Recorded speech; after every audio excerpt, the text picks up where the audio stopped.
Sa dagat at bundok, sa simoy at sa langit mong bukal, malilan ang tula at hangin sa paglayang minamahal. Ang kislap ng watawat mo'y tagumpay na nagdidingding, ang bituin at harang niya kailan pa may di magdidilim. Lupa ng araw ng wal at ipagsinta, walay langit sa piling mo, ang ligaya nakat, may mga api, ang mamatay ng dahil. China's of the Philippines shows in the West Philippine Sea, those islands that they've created. They are also a threat to Pag-asa Island, which has 250 Filipinos. They are already surrounding the Pag-asa Island. They're going to take over Pag-asa Island. That will be the next flashpoint.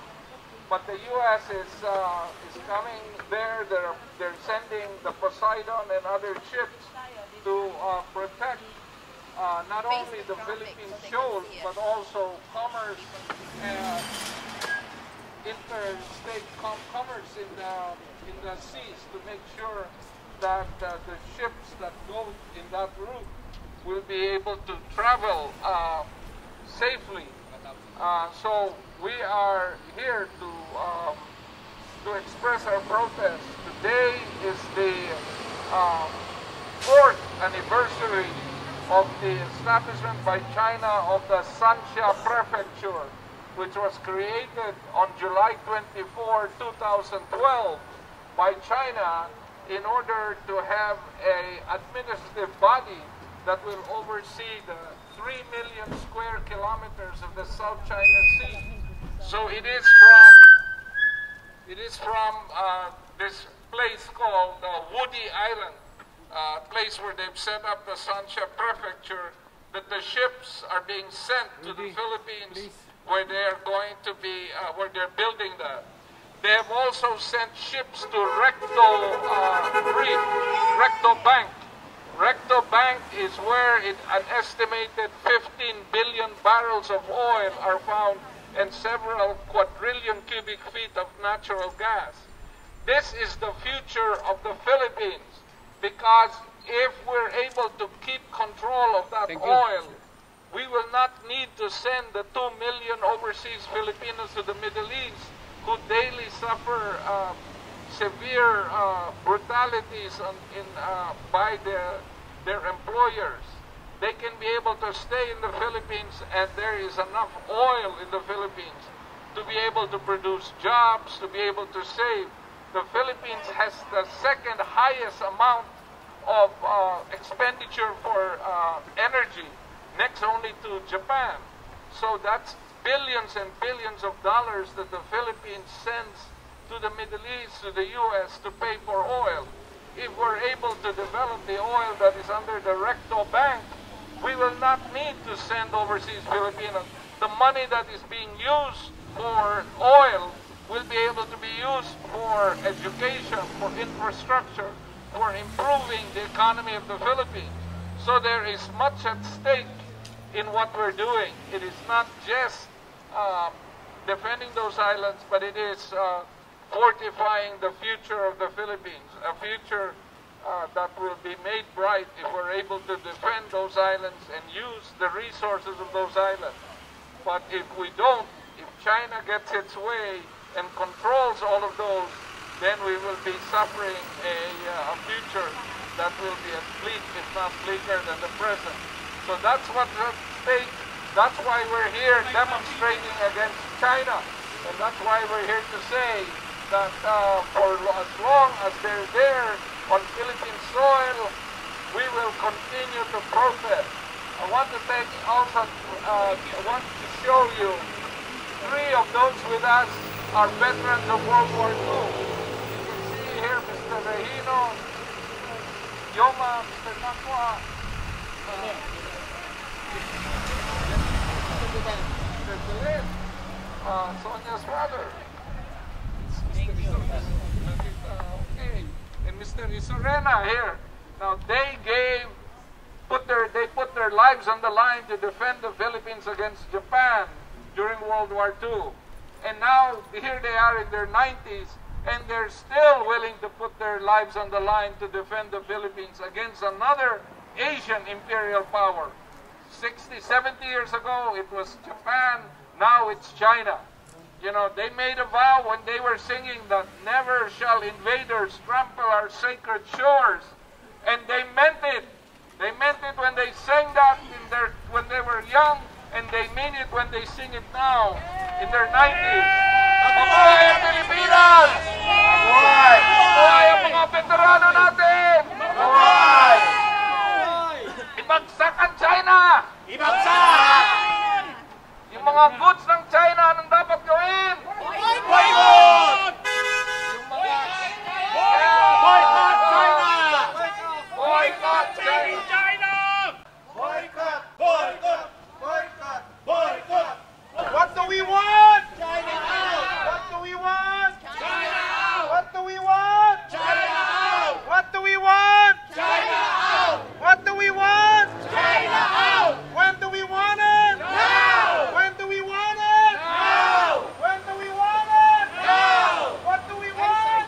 China out! What do we want? China out! What do we want? China out! When do we want it? Now! When do we want it? Now! When do we want it? Now! What do we want? China out! What do we want? China out! When do we want it? Now! What do we want? China out! When do we want it? Now! When do we want it? Now! When do we want it? Now! What do we want? China out! What do we want? China out! What do we want? China out! When do we want it? Now! What do we want? China out! When do we want it? Now! What do we want? China out! When do we want it? Now! What do we want? China out! When do we want it? Now! When do we want it? Now! When do we want it? Now! When do we want it?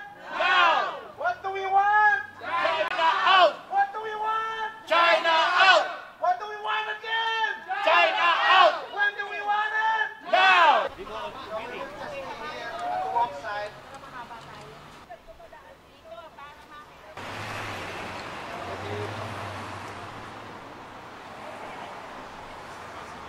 Susutin niyo ba yan?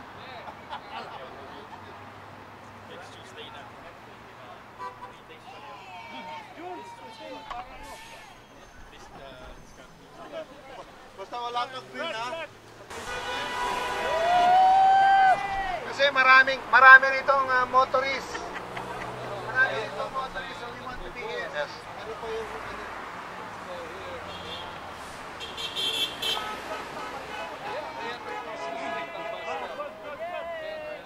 Okay, let's do it again. Okay. What do we want? What do we want? When do we want it? What do we want? What do we want? When do we want it? What do we want? When do we want it? When do we want it? What do we want? What do we want? When do we want it? When do we want it?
What do we want? China out! What do we want? China out! When do we want it? Now! What do we want? China out! When do we want it? Now! When do we want it? Now! When do we want it? Now! What do we want? China out! When do we want it? Now! When do we want it? Now! What do we want? China out! When do we want it? Now! When do we want it? Now! When do we want it? Now! What do we want? China out! What do we want? China out! When do we want it? Now! What do we want? China out! What do we want? China out! When do we want it? Now! What do we want? China out! When do we want it? Now! So what do we want for China? China out! What do we want? China out! What do we want? China out! What do we want? China out! What do we want? China out! What do we want? China out! When do we want it? Now! When do we want it? Now! When do we want it? Now! What do we want? China out! What do we want? China out! What do we want? China out! When do we want it? Now! When do we want it? Now! What do we want? China out! When do we want it? Now! When do we want it? Now! What do we want? China out! What do we want? China out! What do we want? China out!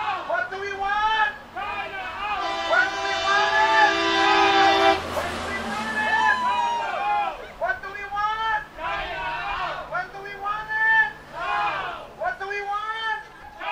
Now! What do we want? China out! When do we want it? Now! What do we want? China out! What do we want? China out! What do we want? China out! When do we want it? Now! When do we want it? Now! When do we want it? Now! When do we want it? Now!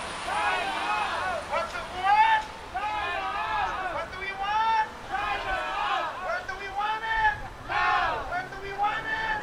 Now! What do we want? China out! When do we want it? Now! When do we want it? Now! What do we want? China out! What do we want? China out! When do we want it? Now! When do we want it?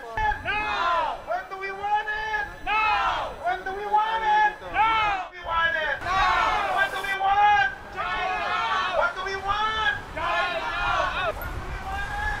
Now! When you buy a computer, whether for yourself or for your kids, make sure they're not made in China. Make sure they can be made in Taiwan or Korea or someplace else, but not made in China. Do not buy iPads or iPhones. Buy Samsung or anything else made outside of China. So we should just make sure when you go to the store, look at the label, and if it says made in China, avoid it. Buy U.S. made goods. Buy goods that are made anywhere else except in China. China has suffered a 14% drop in exports to the U.S. Let's make it higher than that. Let's make sure that goods are made in China are not, we don't patronize them. The goods that are made by Foxconn in China, they have some of the worst conditions. There have been so many suicides by Foxconn workers, which makes Apple computers and Apple watches and iPhones, that their workers are suffering from overwork and underpay. So when you buy Apple computers or products, you are subsidizing the exploitation and oppression of Chinese workers who make those products. So let's boycott. Let's make sure when we go to the store, you look at the label. And what do we not buy? China! What do we boycott? Made in China! What should we do with goods made in China? Boycott! Don't buy it! Boycott it! Boycott! What do we want for made in China? Boycott! What do we want for China? Out! Out. What do we want for China? Out!